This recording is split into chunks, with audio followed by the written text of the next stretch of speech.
Hi, I'm Jennifer Katz. I'm a marketing consultant, and today I'm interviewing Laurie Handlers. Hi, I'm Laurie Handlers, and I'm a sex educator and an intimacy coach. Laurie, there are so many NFL players who have been in trouble in the news because of domestic violence. Some like Pac-Man Jones, Marshawn Lynch, Ben Roethlisberger, Fabian Washington. What do you make of this?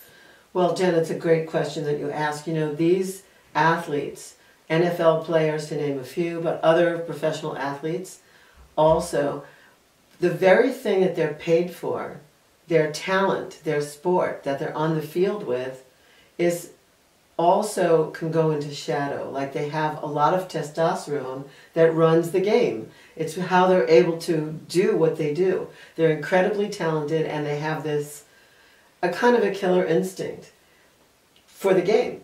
And then when they're off the court, that very same amount of surging testosterone is still there. And they don't know how to modulate it. They don't have any way to release some of that energy so that they can stay out of trouble, so that they can keep from raging, or they can keep from feeling like, you know, like they have to beat something. And that's a real problem. It's a real problem for them.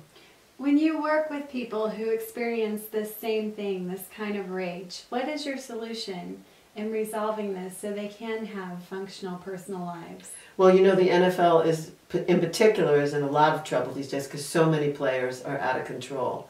And when I work with people who exhibit rage and have like tremendous anger issues, coupled with very huge sexual energy, I give them techniques to be able to contain the energy. That's number one. I teach them exactly how to contain the energy. And then I also teach them release techniques so that they can release the trigger on the anger and the rage, and they can prevent themselves from either hurting others or hurting themselves, because ultimately they're the victims as well as other people who might get hurt by them.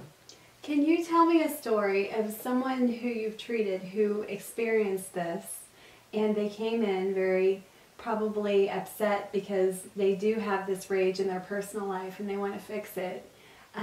How did you tell me their story about what happened after you were able to teach them these techniques?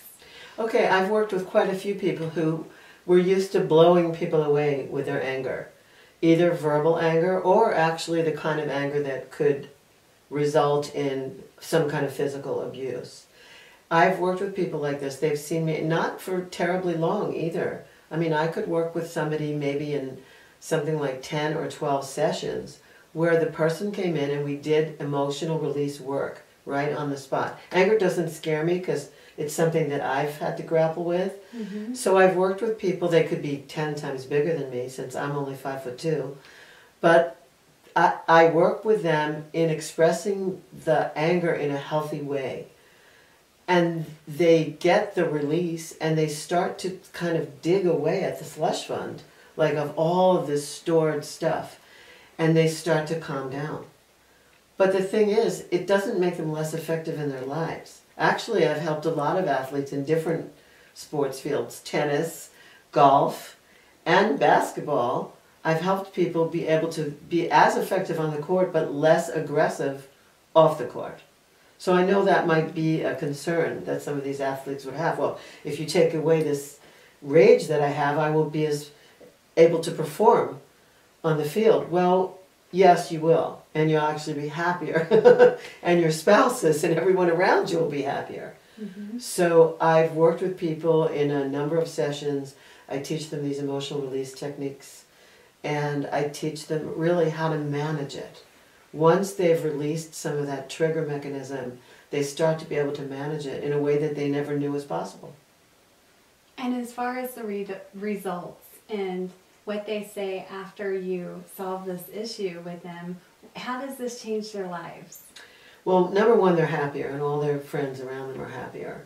Their friends ask them, what happened? You're so easy to be with now. And they find that they're more effective and more successful in their lives.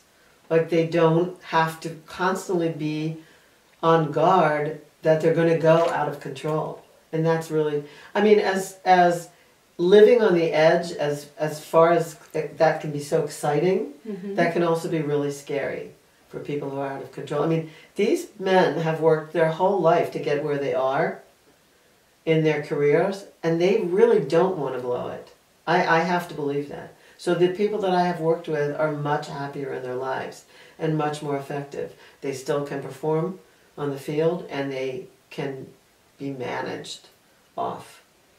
Do you think because of the self-awareness that they have after working with you and the release, that they could even be more powerful in their athletic, whatever they're doing in their athletic journey? There's no question. There's no question in my mind that they can.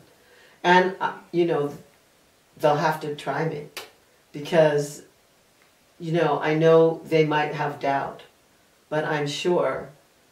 You know, I work with a cage fighter right now, and he loves coming to me. He doesn't want to have rage off the court. He's already driven away some important people of his life, and he doesn't want to do that anymore. He wants to be able to love and be loved, and at the same time he wants to perform in his sport, and he's a great fighter. Great. And yeah. And what are the benefits that he's gotten from working with you as well? Again, he's happier, he feels like he can manage his rage, and he knows that he won't drive away important people in his life. Those people. Yeah. It's a big thing. I mean, someone spends all this time perfecting their sport, and then to feel that lonely and that isolated because they can't keep it, people are afraid to be intimate with them. You know, well, there's often a lineup of women waiting to be seen with them, to be intimate with them, for an evening perhaps. But I'm talking about the real intimacy, and that intimacy, when they lose that, it costs them, all of them. So they really have a hard time in their relationships, and if they don't come and see you, they can even end up lonely for the rest of their lives. Yeah. And you can solve that issue. I'd love to. That's great. Yeah, thank you.